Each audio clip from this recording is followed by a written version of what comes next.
सदगुरु कबीर बीजक साखी प्रकरण साखी 49।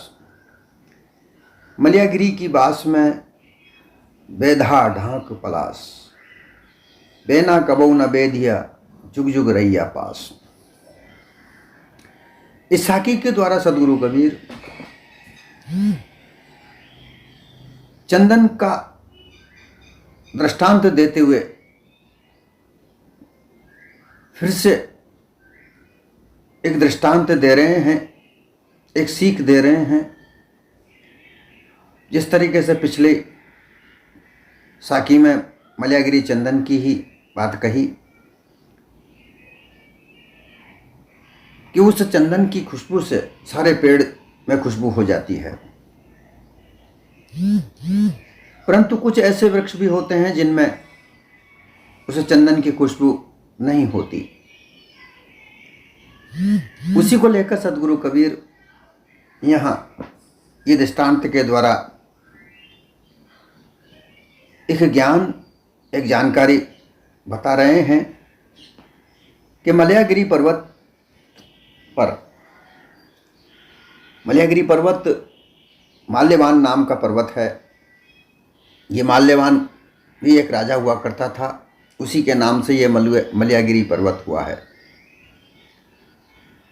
वहाँ ये मद्रास में है, दक्षिणी भारत में है, आंध्र प्रदेश में है, और इसे मलयज भी कहा जाता है। मलयज, मलय भी कहते हैं। ये सफ़ेद चंदन के नाम से जाना जाता है, जो टीका लगाने के काम आता है। ये बहुतायत से वहाँ होता है, बहुत कीमती होता है। इस वृक्ष के साथ आसपास ढाक वृक्ष भी होता है, जिसे टेसु भी कहते हैं, खांकरा भी कहते हैं, छोला भी कहते हैं। इसके चौड़े चौड़े पत्ते होते हैं, बड़े बड़े वृक्ष होते हैं। इसमें से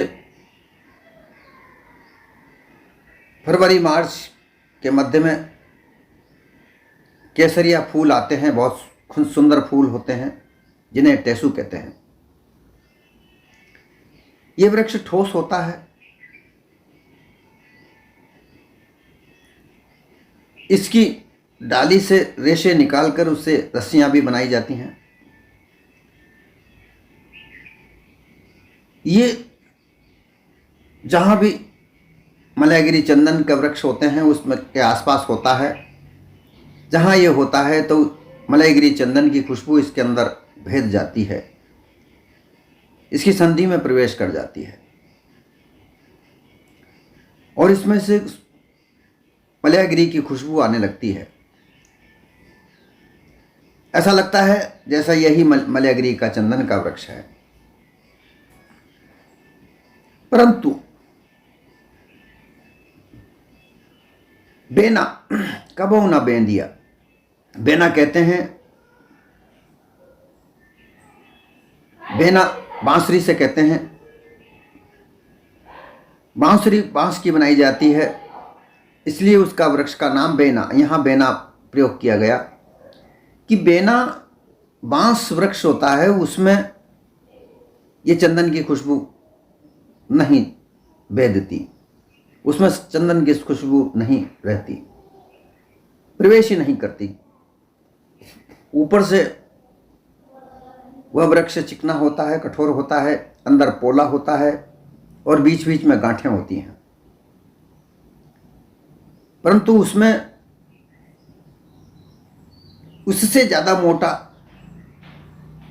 बड़ा वृक्ष होता है, ढांक, उसमें चंदन की खुशबू प्रवेश कर जाती है, परंतु ये जो बांस का वृक्ष है इसमें वह चंदन की खुशबू प्रवेश नहीं करती।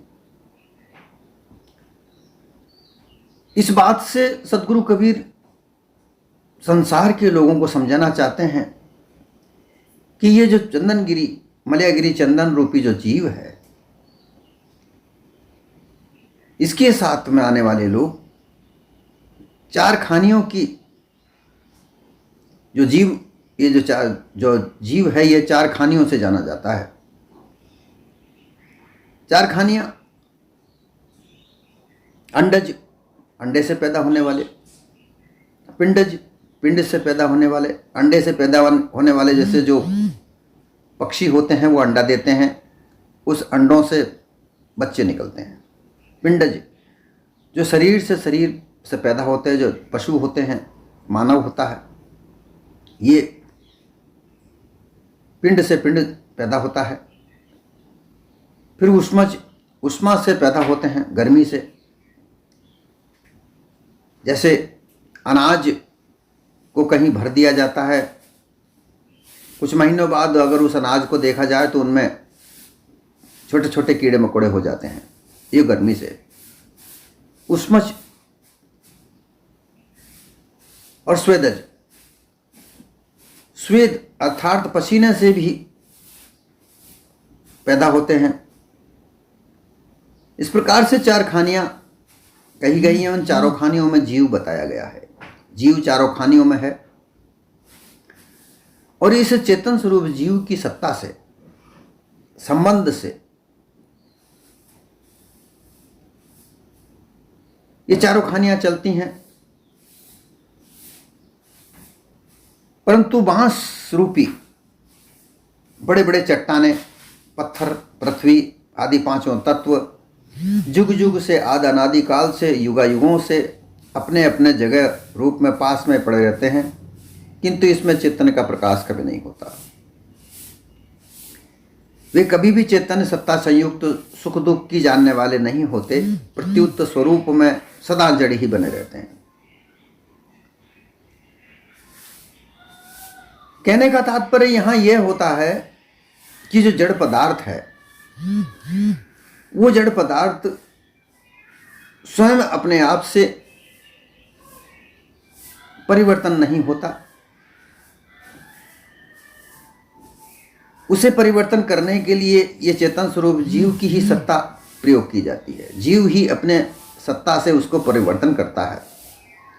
जैसे पानी में शक्कर मिलाने से पानी मीठा होता है, नमक मिलाने से पानी खारा हो जाता है, और अगर ये मानव नहीं मिलाए तो पानी जस का तस रहेगा। अपने आप से इन तत्वों का सम्मिश्रण प्राकृतिक रूप से होता है। उसके आधार पर भी विभिन्न प्रकार के पदार्थों का निर्माण होता है, परंतु इसमें चेतन जीव की सत्ता नहीं प्रवेश करती, क्योंकि ये सत्ता जीव की जो सत्ता होती है, ये प्रवेश करने का इनमें व्यवहार ही नहीं होता।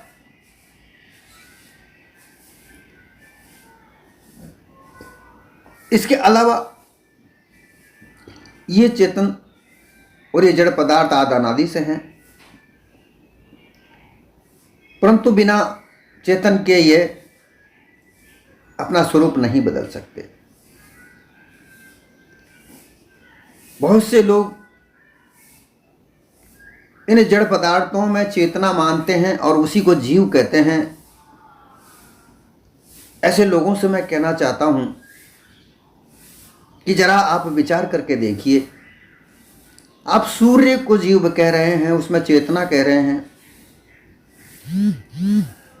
चंद्रमा में चेतना कह रहे हैं, पदार्थों में आप चेतना कह रहे हैं, यहाँ की मलमूत्र में भी आप चेतना बता रहे हैं। ये चेतना और चेतन अलग अलग चीज है।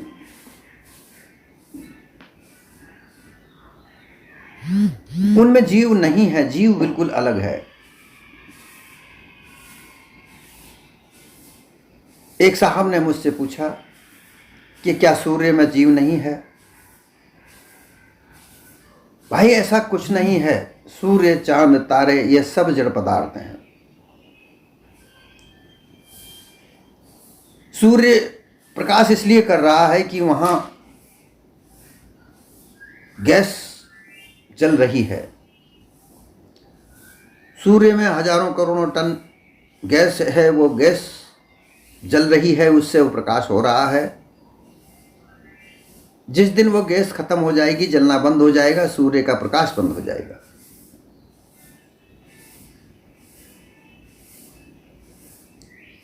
ये विज्ञान का विषय है और विज्ञान में भी जीव को पृथक माना है और जड़ पदार्थों को अलग माना है। विज्ञान भी चेतन स्वरूप जीव के आधार पर ही जाना जाता है। यह जीव ही अपने बुद्धि कौशल के द्वारा पदार्थों का जांच करता है, उनका नाम देता है, विभिन्न प्रकार के पदार्थों का निर्माण, विभिन्न प्रकार के पदार्थों को सम्मिश्रण करके विभिन्न प्रकार के क्रियाओं को द्वारा अलग अलग तरह के पदार्थों का निर्माण यह जीव ही करता है। ये जो पदार्थ हैं जिनमें तुम जीव की बात करते हो, उनमें जीव है ही नहीं।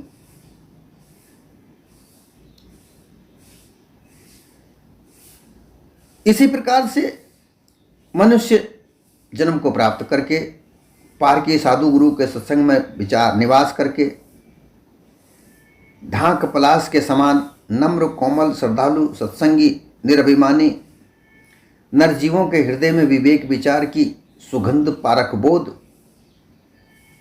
हो जाता है। ये संगत का सर है। मानव जीवन सबको प्राप्त हुआ, मानव योनि उत्तम कही गई है। मानव योनि में आकर मानव अपना एक वातावरण प्राप्त करता है। ये संसार इस मानव के द्वारा ही निर्मित है। इसकी अपनी अपनी अलग अलग मान्यताओं के आधार पर यह संसार का निर्माण हुआ है। विश्व की बात तो छोड़ो, परंतु हमारे भारत देश में ही जो जिनको राज्य कहा जाता है, वहाँ की अलग अलग अपनी अपनी परंपरा है, रहन सहन है, खाना पीना है। ये सब इस जीव के ही आधार पर बना हुआ है।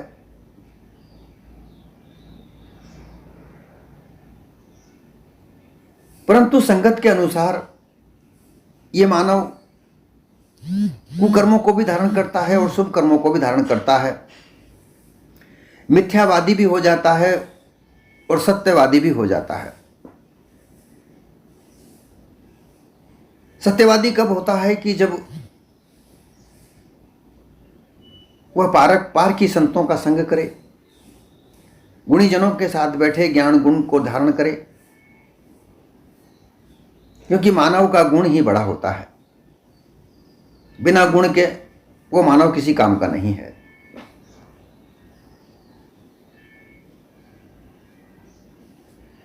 जिस प्रकार से ढाक की यहाँ पर एक विशेषता बताई कि उसमें सुगंध, चंदन की सुगंध उसमें प्रवेश कर जाती है, परंतु उसका एक पहलू और भी है, उसका एक दृष्टांत और भी है कि वो जंगल में खड़ा रहता है। उसके विभिन्न प्रकार के फूल जो होते हैं बड़े सुंदर होते हैं, बड़े चमकीले रंग के होते हैं, परंतु वो किसी काम के नहीं। पूरा फरवरी के माह में वो ढाक का वृक्ष, पलाश का वृक्ष, उस पर टेसू जी ने कहते हैं वो फूल से भर जाता है, परंतु वह सारे फूल किसी काम नहीं आते, वो गिर पड़ते हैं। आने को तो वह भी काम के हैं, परंतु सांसारिक लोगों को उसका गुण पता नहीं है और वो वैसे ही गिर पड़ते हैं। इस तरीके से ये मानव अपनी भूल भ्रमना में पड़कर कुसंगियों के साथ लगकर, मिथ्यावादियों के साथ लगकर, काल्पनिक वाणी में लगकर अपने आप को भूलकर कोई ब्रह्मवादी हो जाता है, कोई योगी हो जाता है, कोई भक्त हो जाता है। और फिर उन भक्तों, उस भक्ति में, उस ब्रह्म ज्ञान में, उस योग में काल्पनिकता को अपना पक्ष मानकर और उसी का गुणगान करता हुआ, उन्हीं का प्रचार प्रसार करता हुआ वह उसी में अपना जीवन यापन करता है।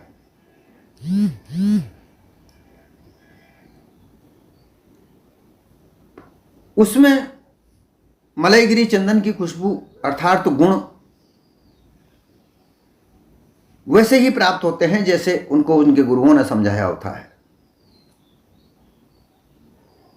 वो उनके अंदर बीच बीच में गांठ हो जाती है, वह बांस बन जाते हैं, पोले बन जाते हैं। जिस तरीके से बांस में कठोर ऊपर का आवरण होता है, बीच बीच में गांठ होती है, वो गांठ उनकी ब्रह्म पक्ष होता है, पोलम पोल होते हैं। ब्राह्मण क्षत्रिय आदि के वर्णाभिमानी, 4 आश्रम के अभिमानी, ब्रह्म ईश्वर आत्मा आदि के अभिमानी, देह विषय कर्म विदेव वेदादि वाणी के एवं देवी देवताओं के मिथ्या पक्षपाती अभिमानी लोग हटी शठी दुराग्रही अभिचारी अविवेकी होने से युगों युगों तक जीवन भर भी चाहें पार के संतों के आसपास में रहते हों तो भी उनके हृदय में कभी पारक बोध प्रवेश नहीं करता। ये बात एक ऐसी है, इसको समझने की आवश्यकता है कि पार के संत होते हैं, हर जगह होते हैं, परंतु ये अभिमानी लोग किसी को अपने वर्ण का अभिमान है, मैं क्षत्रिय हूं, सर्वोच्च हूं, ब्राह्मण कहते हैं हम सबसे ऊंचे हैं, 4 वर्ण से ऊंचे हम हैं।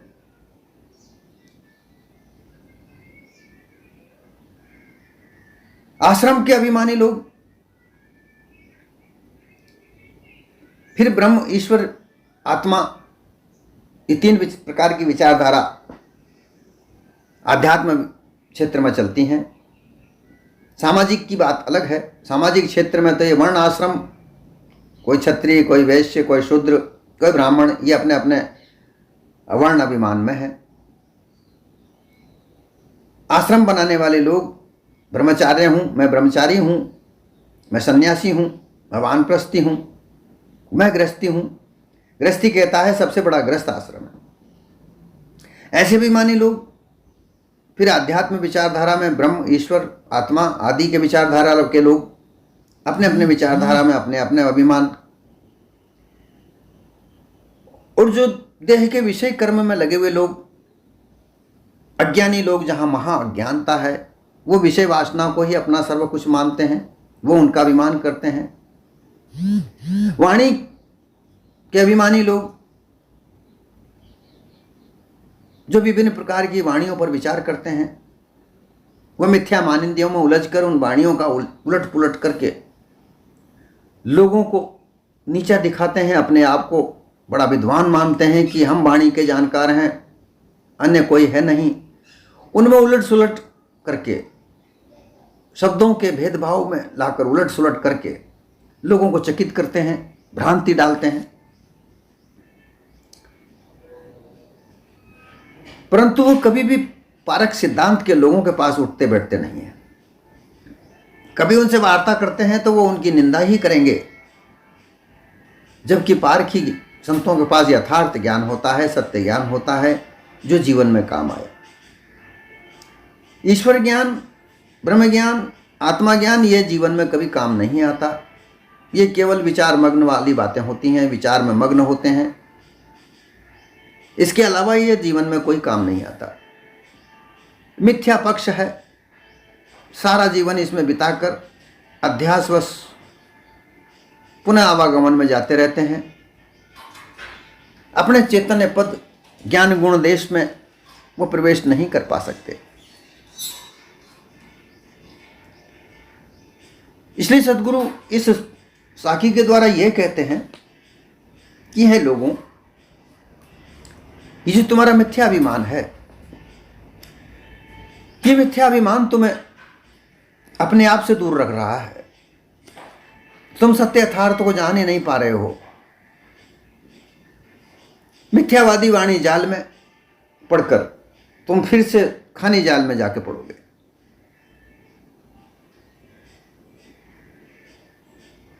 दो जाल बताए गए हैं, एक खानी जाल है, एक वाणी जाल है। खानी जाल विभिन्न प्रकार की पशु योनियां जो मानव देह हमको मिली है, 84 लाख योनियों भोग कर हमको मिली है, ऐसा कहा जाता है। अगर हम उस वाणी जाल को काटकर हम मानव देह में आए हैं और फिर भी हम अगर यथार्थवाद को नहीं मान पाए, हम अपने निज स्वरूप को नहीं प्राप्त कर सके और फिर मिथ्यावाद में ही लगे हुए हैं, धोखे में पड़े हुए हैं, जंजाल में पड़े हुए हैं, इसमें पढ़कर फिर दोबारा हम खानी जाल में ही जा पड़ेंगे। ये दूसरा वाणी जाल है। यहां पर आ तो गए, पर यहां हमें वाणी जाल ने घेर रखा है। विभिन्न प्रकार की वाणियों को रचकर हमें जो भरमाया जाता है, उसके लिए साहिब कबीर ने कहा है, ये 4 प्रकार की वाणियां हैं। अनबन वाणी 4 प्रकार, काल, संधि, झाई और सत्सार।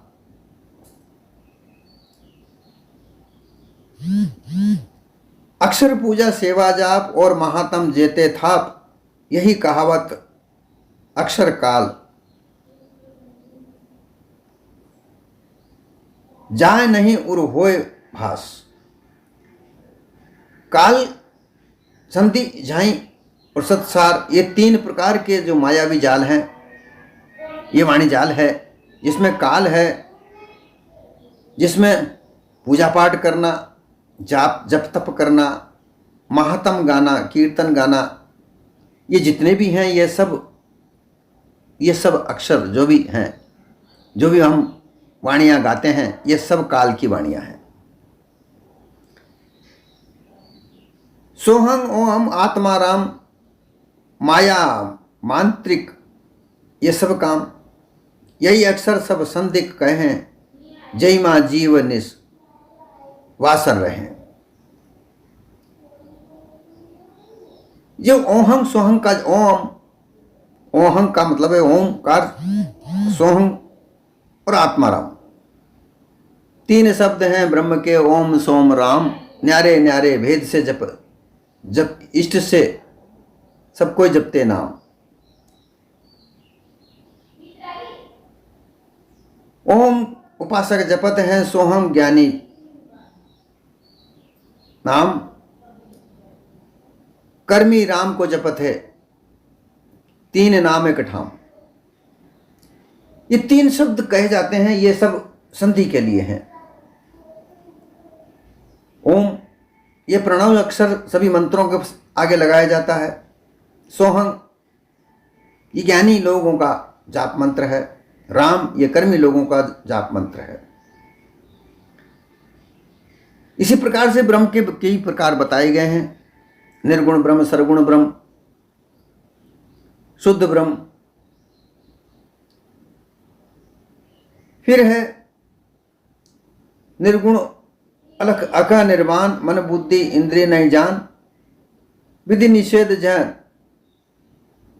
वन तत्व दोई, कहे कबीर यह पद झाई होई।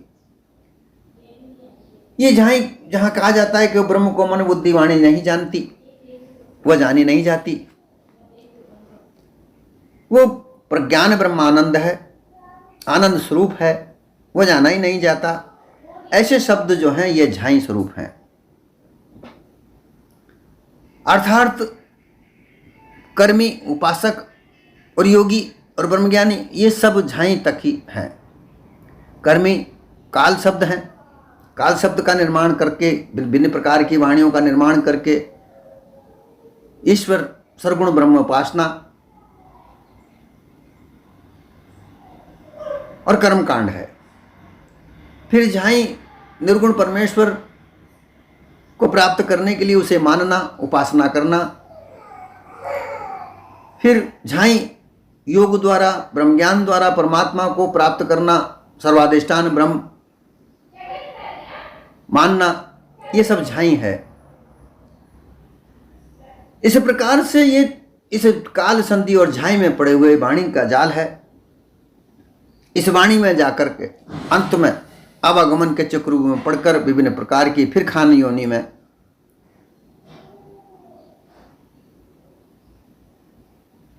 जो 4 खानी है, उस खानी का जाल में जाके पड़ता है, वहां से बच नहीं सकता।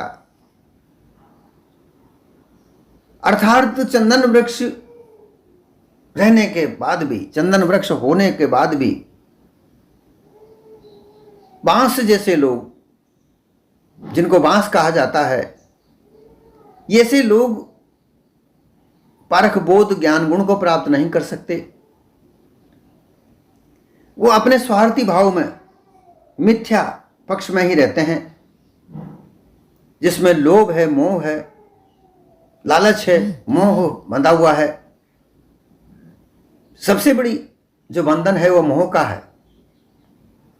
किसी को धन का मोह है, किसी को परिवार का मोह है, किसी को स्त्री का मोह है, किसी को पुत्र का मोह है, किसी को यशमान का मोह है। ये मोह में बंधा हुआ वह ज्ञान गुण को प्राप्त नहीं करके छल कपट पाखंड की नीति अपनाता हुआ उस जीवन को व्यतीत कर देता है। क्योंकि सत्य यथार्थ ज्ञान को जानने के लिए, जांचक पारख बनने के लिए छल कपट पाखंड का त्याग करना पड़ता है। सत्य यथार्थ पर चलना होता है, ज्ञान गुण को धारण करना पड़ता है। और लालची कामी लोग को ज्ञान की आवश्यकता नहीं, उनको तो छल कपट पाखंड से अपना जीवन को निर्वाह करना होता है। वहाँ ज्ञान की आवश्यकता नहीं उनको पड़ती। वो ज्ञानी गुणी लोगों को तो अज्ञानी कहते हैं। वो ज्ञानी गुणी लोगों को कहते हैं कि ये तो पागल हैं। अरे मानव जीवन में आए हैं, इस जीवन में ऐश करो, आनंद को प्राप्त करो, फिर दोबारा ये जीवन नहीं प्राप्त होगा। इसलिए इस जीवन में रहते हुए भोग पदार्थों का जी भर के आनंद लो। आनंद अवश्य लो भाई, क्योंकि आनंद तो जीव का काल है। आनंद आनंद सब कहें, आनंद जीव को काल।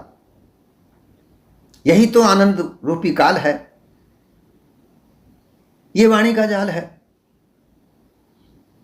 इसमें से अगर थोड़ा बहुत निकलते हैं तो अनुमान कल्पना में जाके पढ़ के ईश्वरवाद में, ब्रह्म ज्ञान में, परमात्मावाद में जा पड़ते हैं। पूरी उम्र वो उनको नहीं प्राप्त होता और अंत में फिर वही खानी जाल में जा पड़ते हैं।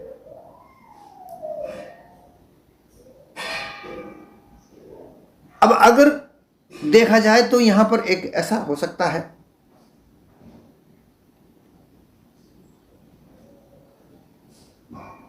पारखी संतों के, सद्गुरुओं के सत्संग करने वाले लोग, जो अनपढ़ हैं, साधारण लोग हैं, जिनमें किसी प्रकार का घमंड, अहंकार, दंभ नहीं रहता, वे डाक के समान, ढाक प्लास के वृक्ष के समान छोटे होने पर भी सुरंग प्रेमी, श्रद्धालु, भाव, भक्ति वाले होते हैं। इसलिए बोध विचार उनके हृदय में प्रवेश करके धारण हो जाता है।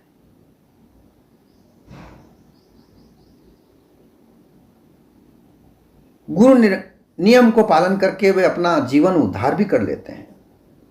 परंतु बांस के समान कठोर, उजड़, अहंकारी लोग, अभिचारी लोग, मिथ्या पक्षपाती लोग, शठ दर्शन के भेषधारी लोग, जाति एवं वर्ण कुल के आश्रम के अभिमानी लोग, युग युग दिन रात जीवन भर आपस में ही रहते हों, उनमें पारक बोध कभी प्रवेश नहीं करता है। मूल भाव यह है कि जहां अहंकार है, जहां अहंकार है, अहमता है, वहां ज्ञान गुण प्रवेश नहीं कर सकता। वहां प्रेम हो ही नहीं सकता। और जहां प्रेम होता है, जहां श्रद्धा उत्पन्न होती है, और श्रद्धा के साथ ही ज्ञान गुण प्रवेश करता है। अन्यथा ज्ञान गुण प्रवेश नहीं करता। और जब तक ज्ञान गुण प्रवेश नहीं करता, यह मानव जीवन पशु के समान ही है। ज्ञान गुण के अभाव में मानव जीवन पशु के समान रहता है। इसकी त्यागे बगैर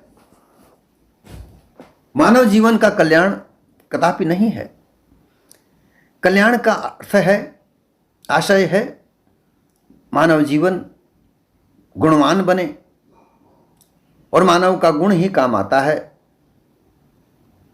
गुणहीन मानव पशु के बराबर है, जो किसी भी प्रकार का कोई काम नहीं होता। इसलिए गुणवान बनो।